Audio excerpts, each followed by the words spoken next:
Oke, kembali lagi di video kali ini tentang desain dan analisis algoritma. Masih dengan materi yang sama, yaitu materi yang dibuat oleh Bapak Dr. Ahmad Afiq Supianto, SSI MKOM. Beliau adalah dosen di PTIK Universitas Brawijaya atau yang sekarang namanya adalah Fakultas Ilmu Komputer. Di video kali ini kita akan membahas 4 poin utama, yaitu analisis algoritma, efisiensi algoritma, analisis efisiensi algoritma non-rekursif, dan order of growth yang terakhir. Analisis algoritma. Apa sih tujuan dari analisis algoritma ini? Tujuannya adalah untuk memeriksa efisiensi algoritma dari dua segi. Jadi dua faktor utama yang akan kita perhatikan dalam proses analisis algoritma. Apa saja? Yang pertama adalah waktu eksekusi, yang kedua adalah penggunaan memori. Waktu eksekusi adalah seberapa lama algoritma tersebut akan dijalankan untuk berbagai jenis input, ya, baik kecil, besar, maupun sedang. Kemudian termasuk penggunaan memori juga, yaitu penggunaan resource komputer. Jadi penggunaan memori atau efisiensi memori berhubungan dengan berapa banyak memori yang dibutuhkan untuk menjalankan algoritma tersebut. Nah, analisis efisiensi algoritma.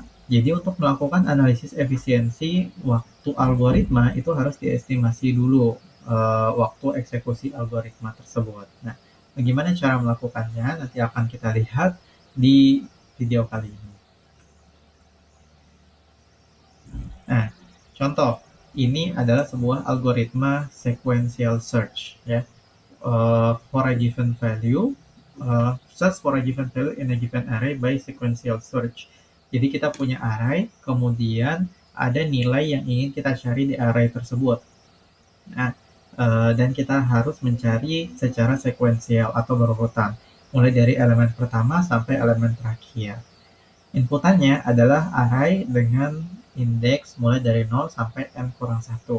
Kemudian kita juga perlu mencari kk yang juga diinputkan.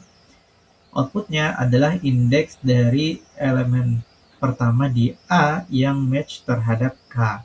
Atau kita bisa return -1 jika tidak ada elemen yang match dengan K. Nah, algoritmanya ditunjukkan seperti yang di bawah ini. Jadi ini pseudocode-nya.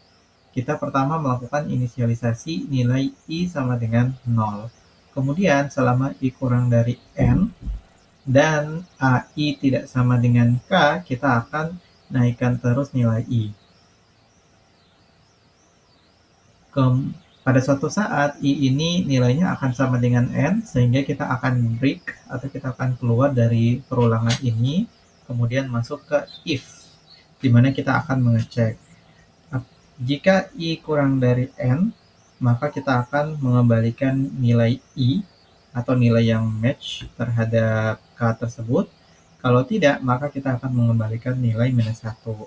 Yang berarti di array A tidak ada yang match terhadap nilai K.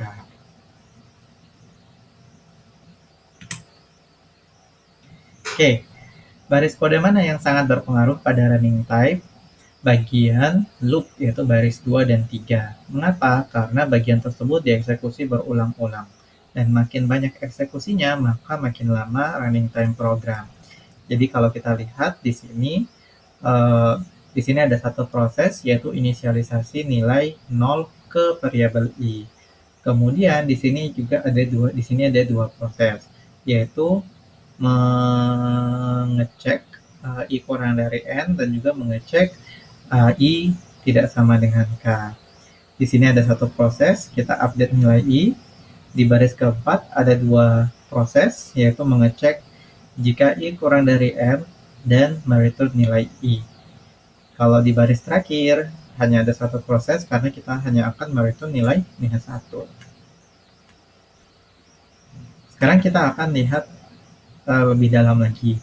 Nah, bagian yang paling berpengaruh di program ini adalah bagian while ini, karena bagian ini dieksekusi secara berulang kali.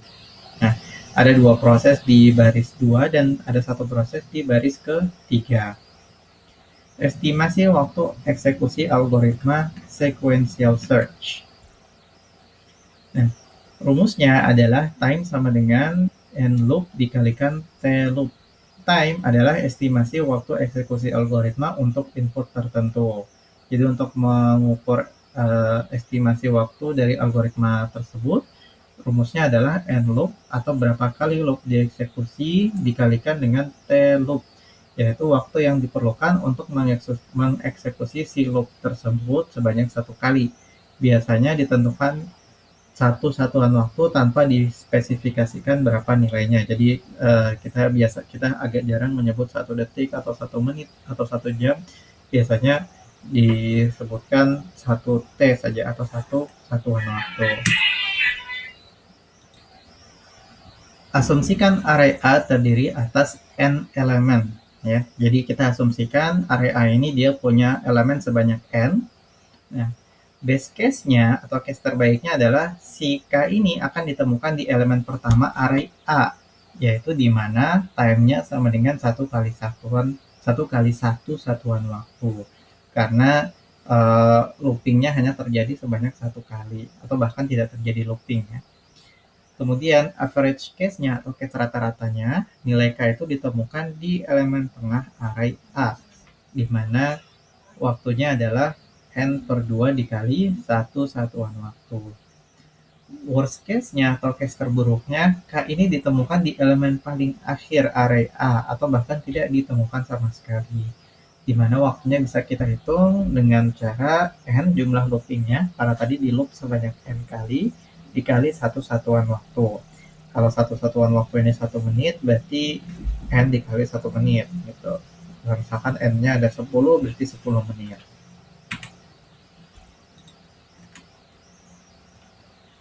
Langkah-langkah umum untuk menganalisis efisiensi waktu algoritma. Yang pertama, kita tentukan parameter yang mengindikasikan ukuran input. Yang kedua, kita identifikasi basic operation algoritma. Yang ketiga, kita tentukan apakah untuk ukuran input yang sama, banyaknya eksekusi basic operation itu bisa berbeda atau tidak. Yang keempat, kita tentukan rumus sigma yang menunjukkan berapa kali basic operation dieksekusi. Yang kelima, kita selesaikan rumus sigma untuk menghitung banyaknya eksekusi basic operation. Oke, step pertamanya adalah kita menentukan parameter yang mengindikasikan ukuran input. Sesuatu pada input yang jika nilainya bertambah akan menyebabkan banyaknya eksekusi loop itu bertambah. Contoh misalkan kalau kita mau menghitung x pangkat n menggunakan cara mengkalikan x sebanyak n kali, ya. Parameter ukuran inputnya adalah nilai n. Kenapa? Karena semakin besar nilai n, maka semakin banyak eksekusi loop-nya. Jadi kalau misalkan kita menghitung 2 pangkat 10, berarti loop si algoritma tersebut akan melakukan looping atau perulangan sebanyak 10 kali. Kalau misalkan kita ingin menghitung 2 pangkat 100, maka algoritmanya akan mengeksekusi loop-nya sebanyak 100 kali. Bagaimana dengan nilai X-nya? Nah, nilai X-nya ini bukan hal yang mempengaruhi. Karena nilai X-nya 1, 2, 100, bahkan 1000, itu tidak akan mempengaruhi berapa banyak loop-nya itu dieksekusi. Nah, untuk bagian algoritma sequential search, parameter ukuran inputnya adalah banyak elemen array. Mengapa nilai elemen array tidak? Jawabannya karena nilainya tidak mempengaruhi banyaknya eksekusi loop, tetapi banyaknya eksekusi loop dipengaruhi oleh banyaknya elemen array-nya atau nilai n-nya. Step kedua yaitu identifikasi basic operation algoritma. Waktu yang diperlukan untuk mengeksekusi loop sebanyak 1 kali, ya, dapat diwakili oleh sebuah operasi pada loop yang paling dalam. Operasi yang dipilih adalah operasi yang selalu dilakukan ketika loop dieksekusi. Jadi kalau ada operasi yang bisa jadi ini tidak dilakukan atau jarang dilakukan, maka kita bisa mengabaikan operasi tersebut. Untuk algoritma sequential search tadi, basic operation-nya dapat kita gunakan I kurang dari N, di mana I kurang dari N ini dieksekusi satu kali setiap kali loop dieksekusi. Kita akan mengecek apakah nilai indeksnya itu kurang dari jumlah elemennya apa tidak. Kalau masih kurang, maka berarti kita masih bisa melakukan pencarian terhadap item selanjutnya atau terhadap elemen selanjutnya.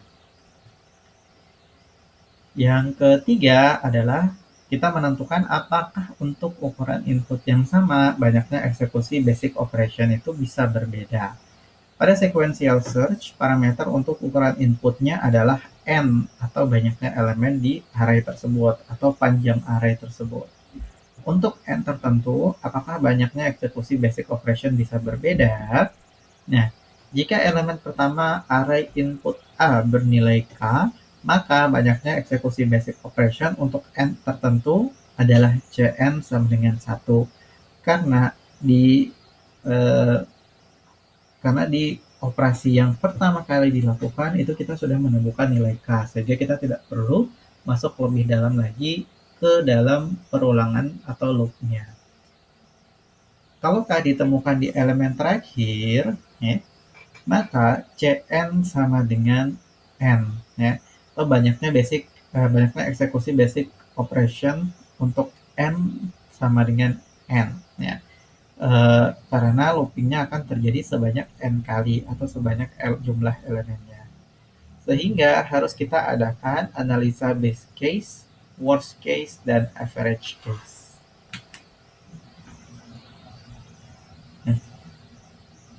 Kemudian yang keempat adalah menentukan rumus sigma yang menunjukkan berapa kali basic operation tersebut dieksekusi.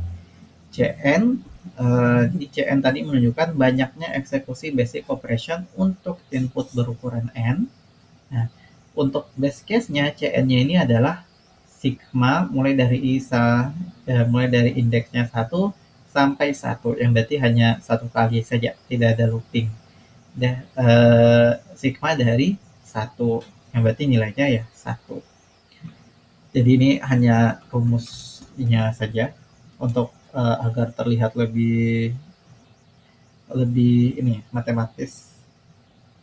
Kemudian base case-nya ini terjadi jika elemen pertama A bernilai K atau elemen pertamanya sama dengan nilai yang ingin kita cari.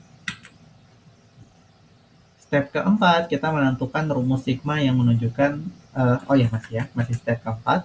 Untuk worst case-nya adalah Cn sama dengan sigma I sama dengan 1 sampai N. Nah, jadi kita jumlahkan 1 mulai dari 1 sampai sebanyak N kali. Ya. Kita jumlahkan 1 sebanyak N kali.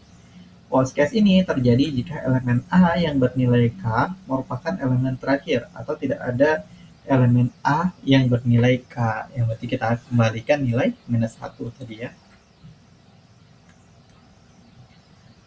Untuk average case, kita asumsikan data K memang ada di A. Probabilitas K terletak di elemen tertentu A terdistribusi merata. Probabilitas K terletak di elemen ke I sama dengan 1 per M. Step keempat, step keempat.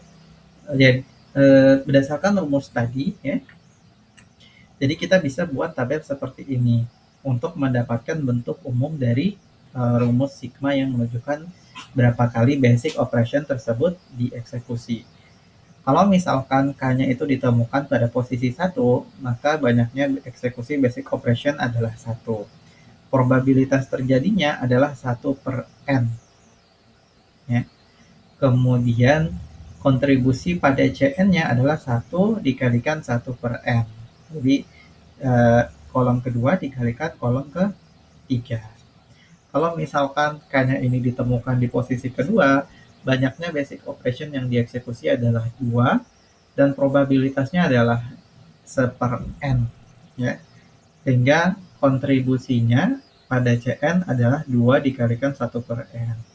Kalau misalkan posisi K ditemukan pada yang terakhir, posisi terakhir, elemen terakhir, maka ditemukan pada posisi N. Kemudian banyaknya basic operation yang dieksekusi adalah N, sehingga probabilitas yang terjadi adalah 1/N. Ini salah ya, harusnya 1/N. Kontribusi pada CN-nya adalah N dikalikan 1/N.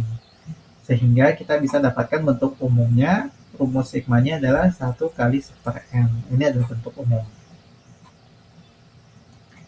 Nah, sehingga untuk average case-nya kita bisa buat rumus seperti ini.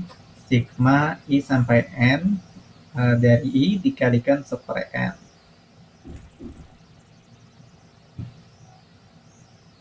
Langkah kelima adalah kita menyelesaikan rumus sigma yang menunjukkan berapa kali basic operation dieksekusi.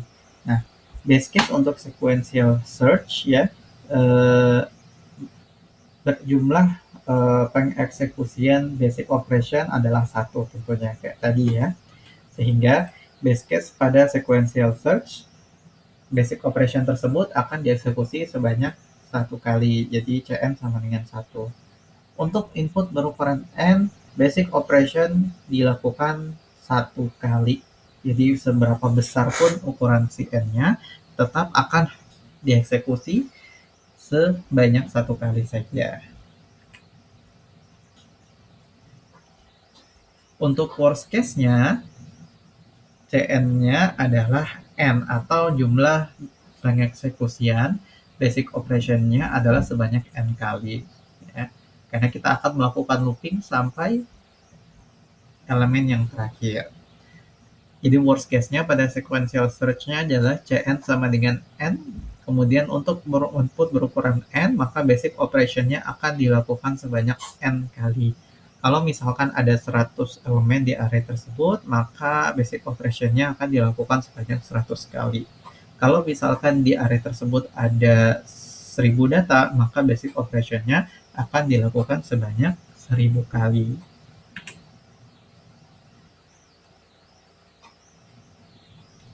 Kemudian pada average case sequential search, kita bisa otak-atik persamaannya seperti berikut ya.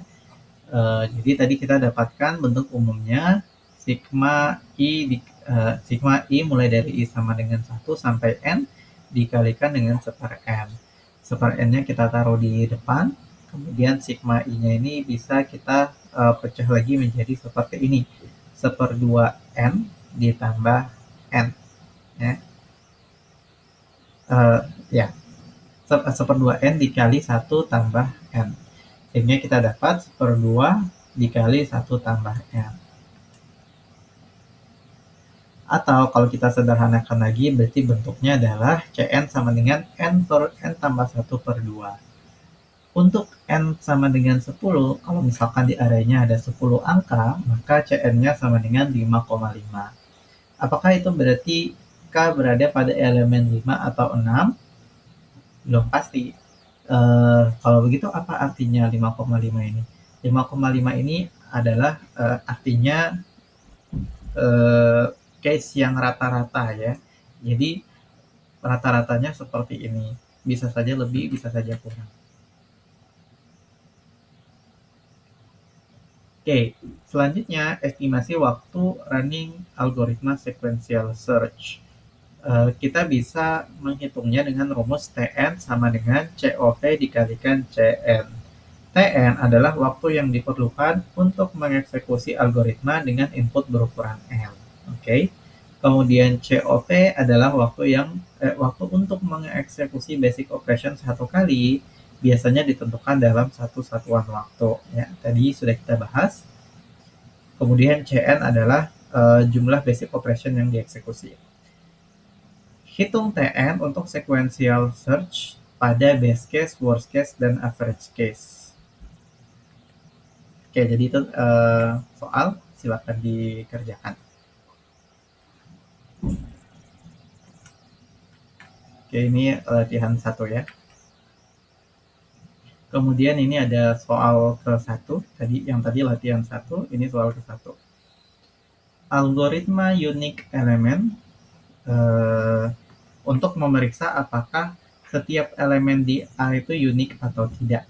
Jadi inputannya adalah sebuah array yang panjangnya adalah 0 sampai n kurang 1, atau di array tersebut terdapat n elemen.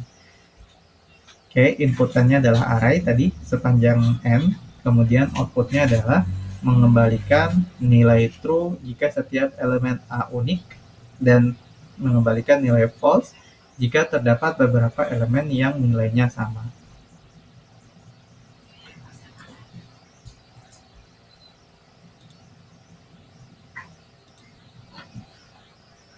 Algoritmanya adalah seperti ini. Silahkan teman-teman pahami. Kemudian estimasi running time algoritma si algoritma unique element ini.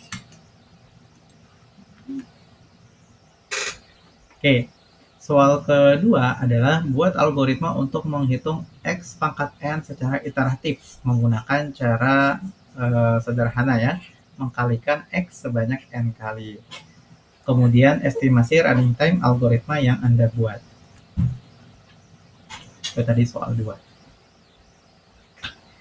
Langkah-langkah umum untuk menganalisis efisiensi waktu algoritma.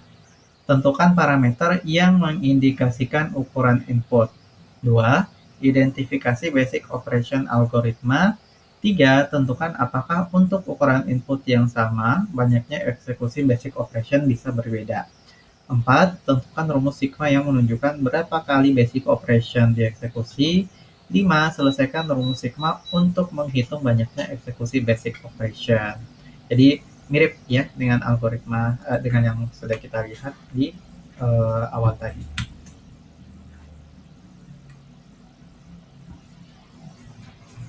Oke, ini ada latihan 2, algoritma misteri. Algoritmanya seperti ini. Pertanyaannya, apa yang dilakukan algoritma misteri? Kedua, estimasikan waktu eksekusi algoritma misteri. Ketiga, estimasi waktu eksekusi algoritma misteri untuk input A, di mana A adalah 1, 2, 5, 9, 4, 4, 7, 10, 1, dan 4. Oke. Untuk apa kita mencari TN? Apakah untuk mengestimasi running time algoritma? Ternyata tujuan utama mencari TN bukan mencari waktu eksak yang dibutuhkan untuk mengeksekusi sebuah algoritma, tetapi untuk mengetahui tingkat pertumbuhan waktu eksekusi algoritma jika ukuran input bertambah. Jadi tentu kita tidak bisa mengetahui secara pasti waktu yang dibutuhkan untuk mengeksekusi algoritma tersebut. Apakah 5,3947 detik gitu ya misalkan. Tetapi kita mencoba mencari tahu kalau misalkan ditambah nih ukuran inputnya, kira-kira peningkatan waktunya itu akan seperti apa. Sekarang latihan 3. Algoritma misteri TN sama dengan N kurang 1. Estimasi waktu eksekusi algoritma jika array inputnya memiliki anggota 10 elemen, 20 elemen, dan 30 elemen. Kemudian buat grafik yang menunjukkan hubungan antara banyaknya elemen array yang dieksekusi dengan waktu eksekusi. Jadi buat grafik ya, mungkin saya akan gambarkan seperti ini ya. Grafik. Nah, misalkan kalau misalkan dieksekusi dengan 10 elemen, kemudian 20 elemen, 30 elemen. Nah, kira-kira kemudian waktu eksekusinya itu berapa lama? Misalkan 1 satuan waktu, 2 satuan waktu, 3 satuan waktu. Apakah grafiknya akan seperti ini, atau seperti ini, atau seperti apa? Silakan digambarkan. Ini latihan 3.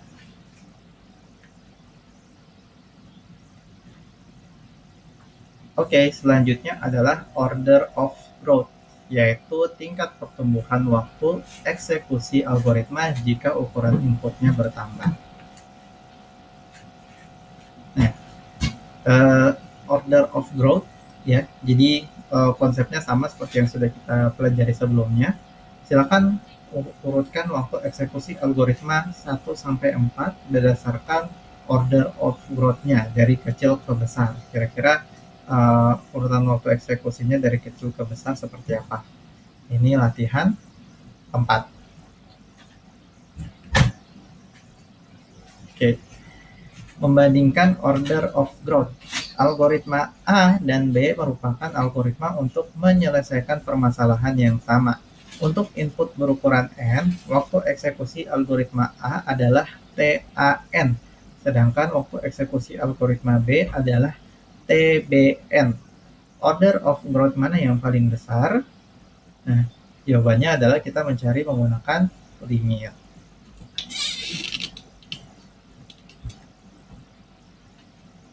Oke, membandingkan order of growth bisa dengan persamaan berikut ya.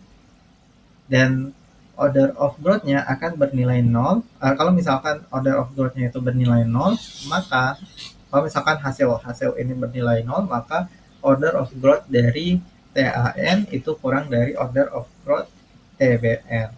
Kalau misalkan hasilnya adalah sebuah konstan, maka order of growth TAN sama dengan order of growth TBN. Tapi kalau misalkan hasilnya adalah tidak dapat didefinisikan, maka order of growth TAN sama dengan order of growth TBN.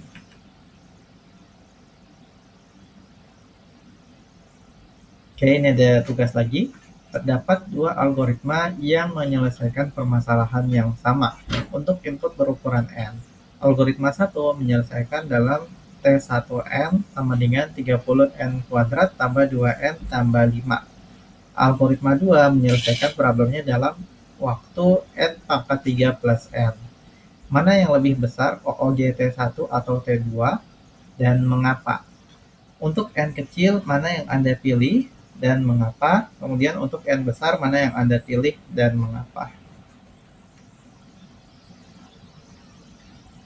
Nah, di sini ada kelas-kelas order of growth, di mana makin ke bawah, maka order of growth-nya makin besar. Kalau misalkan C, konstan, kemudian ada log N, logaritmik, N linear, N log N, N kuadrat, N kubik, eksponensial, dan faktorial. Nah, grafik kelas-kelas dari order of growth tadi ditunjukkan di grafik berikut ini. Jadi, untuk yang log N, maka order of growth-nya seperti ini gambar garisnya. Kemudian untuk 2 pangkat N, ya, order of growth-nya seperti ini. Ya, semakin naiknya tajam ya, dan seterusnya. Sifat order of growth. Ya. Misal Tn sama dengan T1N tambah T2N sampai Tin. Maka order of growth Tn adalah nilai maksimal dari order of growth dari T1N sampai Tin.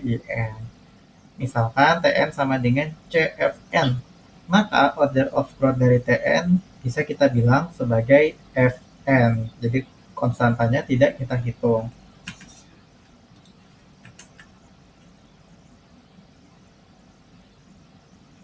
Oke, tugas yang ini tidak perlu dikerjakan, ya.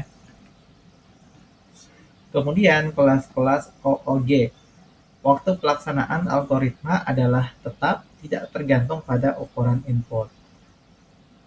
Ini yang konstan, ya. Jadi untuk kelas yang konstan, waktu algoritmanya untuk ukuran input apapun, pengeksekusiannya tidak terpengaruh oleh ukuran inputnya.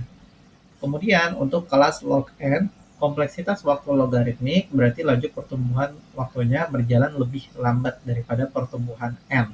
Makanya tadi kalau di grafiknya teman-teman lihat, grafiknya seperti ini ya. Jadi N-nya sudah jauh ke kanan, tapi growth-nya tidak terlalu tinggi. N bila N dijadikan 2 kali semula, maka waktu pelaksanaan algoritma juga 2 kali semula, jadi linear ya. N log N, bila N dijadikan 2 kali semula, maka N log N menjadi lebih dari 2 kali semua, jadi lebih dikit saja, tidak terlalu banyak. N kuadrat, bila N dinaikkan menjadi 2 kali semula, maka waktu pelaksanaan algoritma meningkat menjadi 4 kali semula dikuadratkan ya. N pangkat 3, bila N dinaikkan jadi 2 kali semula, waktu pelaksanaan algoritma meningkat menjadi 8 kali semula. Kemudian 2 pangkat N, bila N dijadikan 2 kali semula, waktu pelaksanaan menjadi kuadrat kali semula, jadi lebih besar lagi peningkatannya. N faktorial, bila N dijadikan 2 kali semula, maka waktu pelaksanaan algoritma menjadi faktorial dari 2N. Oke, sekian untuk video kali ini.